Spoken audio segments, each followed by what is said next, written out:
에레미야 29장 11절 말씀 보시겠습니다. 나 여호와가 말하노라.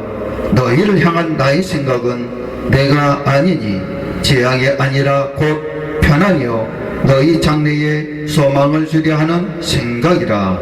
아멘. 에레미야 29장 11절 말씀 가지고 장래의 소망을 주십니다. 말씀을 전하겠습니다. 전도서 12장 13절로 14절 말씀 보시면 일의 결국을 다 들었으니 하나님을 경외하고 그 명령을 지킬지어다. 이것이 사람의 본분이니라. 하나님은 모든 행위와 모든 은밀한 일을 선악간에 심판하시리라. 아멘. 바른 하나님의 목적이 내 삶을 이끈다면 내 삶에 어떤 유익이 있습니까? 인간은 하나님과 함께 삶의 의미를 갖고 살도록 만들어졌습니다. 그래서 하나님의 목적에 따라 사는 것이 진정한 삶의 의미와 원동력입니다. 첫째로 하나님의 목적을 아는 것은 삶의 의미를 부여해 줍니다. 우리가 삶의 의미가 없으면 그 어떤 것도 찾을 수 없습니다. 우리 삶의 의미가 진정으로 무엇이 되려고 하는 줄 모르기 때문에 실패자임이 틀림없습니다. 그래서 우리는 무엇인가 되려고 발버둥 치고 있습니다. 그렇기 때문에 사람들은 참성학이나 신념술사와 사주와 관상 또한 부적 철학 타로 같은 흔한 방법들을 통해서라도 삶의 의미를 찾으려고 합니다. 오직 내가 할 줄 아는 것은 대충 살아가는 것 뿐입니다. 가장 큰 비극은 죽음이 아니라 목적 없는 삶입니다. 성경에도 많은 사람들이 이러한 절망감을 말씀했습니다. 욥기서 7장 6절 말씀 보시면 나의 날은 배틀의 복보다 빠르니 소망이 없이 보내는구나. 욥기서 7장 16절 말씀 보시면 내가 생명을 싫어하고 항상 살기를 원치 아니하오니 나를 놓으소서 내 사날은 헛것이니이다. 아멘. 오직 목적 없는 삶의 의미도 소망도 없습니다. 의미가 없다면 삶의 중요함이나 희망도 없습니다. 소망이 없는 삶, 생명을 싫어하는 삶, 그것은 헛것이라고 주님은 말씀합니다. 인생의 삶의 역경을 극복해 나가기 위해서 하나님의 목적 안에서 소망이 필요합니다. 하나님과 삶의 목적에 대한 깊은 이해가 있는 사람들은 분명하게 아멘이라고 대답을 합니다. 이들이 생존할 확률이 가장 높습니다. 그 소망은 하나님의 목적을 갖는 것에서부터 시작되기 때문입니다.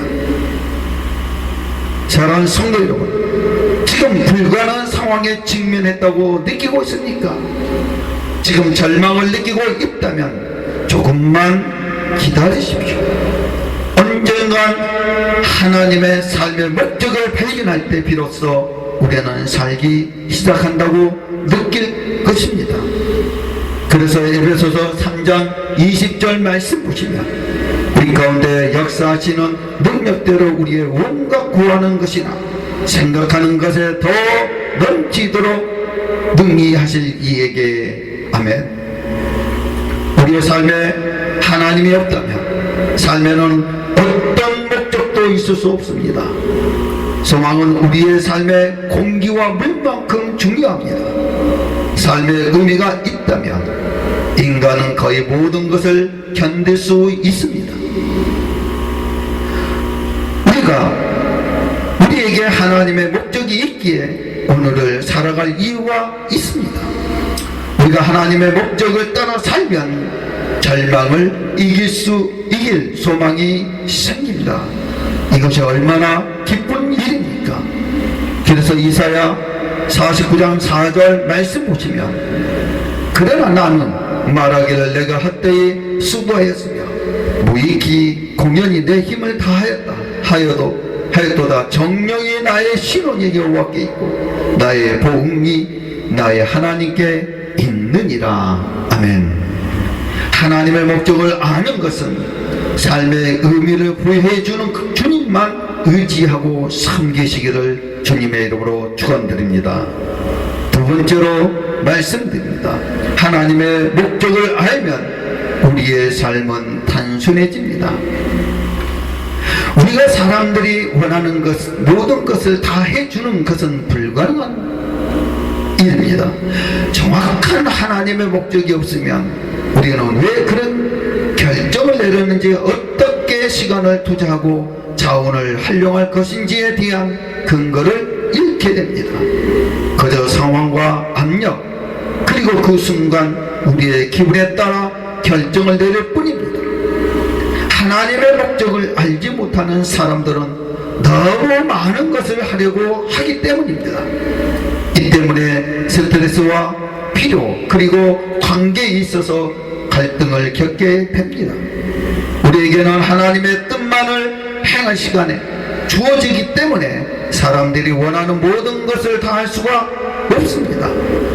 하나님의 목적은 삶의 더 단순한 삶의 방식과 분별 있게 있는 계획을 갖게 합니다. 그래서 성경 말씀 잠언서 13장 7절의 말씀 보시면 스스로 부한 자여도 아무것도 없는 자가 있고 스스로 가난한 자여도 재물이 많은 자가 있느니라. 아멘. 왜냐하면 그것은 우리가 무엇을 해야 하고 무엇을 하지 말아야 할지를 명확하게 말씀해 주시기 때문입니다. 우리의 목적은 꼭 필요한 활동과 그렇지 않는 것들을 평가하는 기준이 됩니다. 그래서 우리는 일하기 전에 간단히 물어보면 됩니다.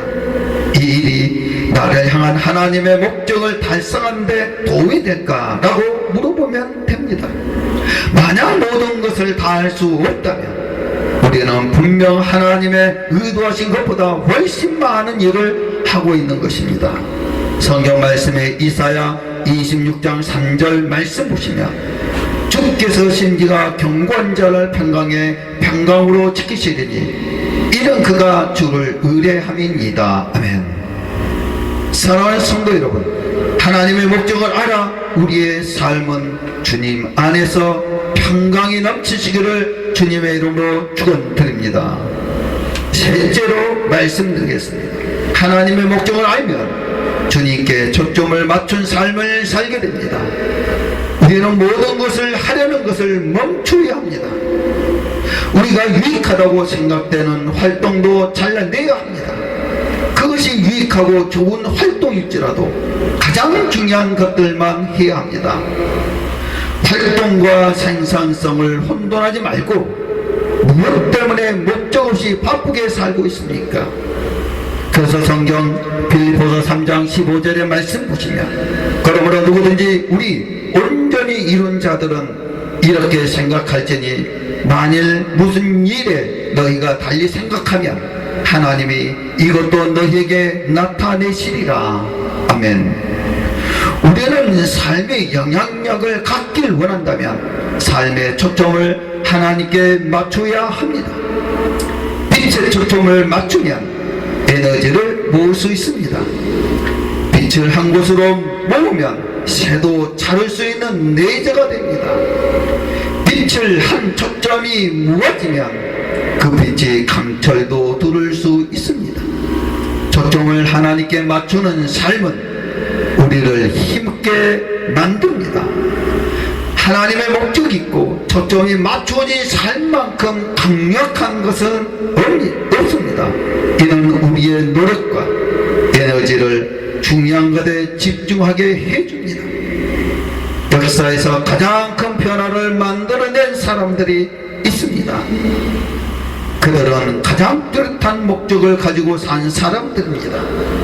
성령의 능력을 힘입어 하나님의 목적의 삶을 살 때 하나님의 선한 뜻을 능력 있게 감당할 수 있습니다. 사도 바울은 하나님의 목적으로 로마 제국에 주님의 말씀을 전파했습니다. 바울의 삶의 비밀은 주님께 초점이 맞춰진 삶이었습니다. 사도 바울은 삶의 모든 에너지를 이 한 가지에 집중시키고 있었습니다. 즉 과거를 잊고 미래를 기대합니다. 그래서 빌립보서 3장 13절로 14절 말씀 보시면 형제들아 나는 아직 내가 잡은 줄로 여기지 아니하고 오직 한 일 즉 뒤에 있는 것은 잊어버리고 앞에 있는 것을 잡으려고 펄터를 향하여 예수 그리스도 안에서 하나님이 이에서 부르신 부르심의 상을 위하여 쫓아가노라. 아멘. 우리가 목적에 따라 하나님의 초점을 맞춘 선택으로 살면 모든 것이 효율적으로 이루어집니다. 사소한 것에 마음이 빼앗기지 않습니다. 그래서 에베소서 5장 17절 말씀 보면 그러므로 어리석은 자가 되지 말고 오직 주의 뜻이 무엇인가 이해하라. 아멘. 하나님의 목적을 알면 주님께 초점을 맞춘 삶을 살게 됩니다. 하나님의 목적을 아는 것은 삶의 의미를 부여해 주리라. 하나님의 목적을 알면 우리의 삶은 단순해집니다. 하나님의 목적을 알면 주님께 초점을 맞춘 삶을 살게 됩니다.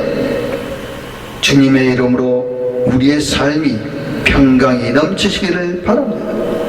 주님의 이름으로 삶의 의미를 부여받는 주님의 자녀가 되시기를 바랍니다. 우리의 모든 삶이 주님께 초점에 맞추어 주님과 함께 걸어가시기를 주 예수 그리스도 이름으로 간절히 청을 올려나이다. 아멘.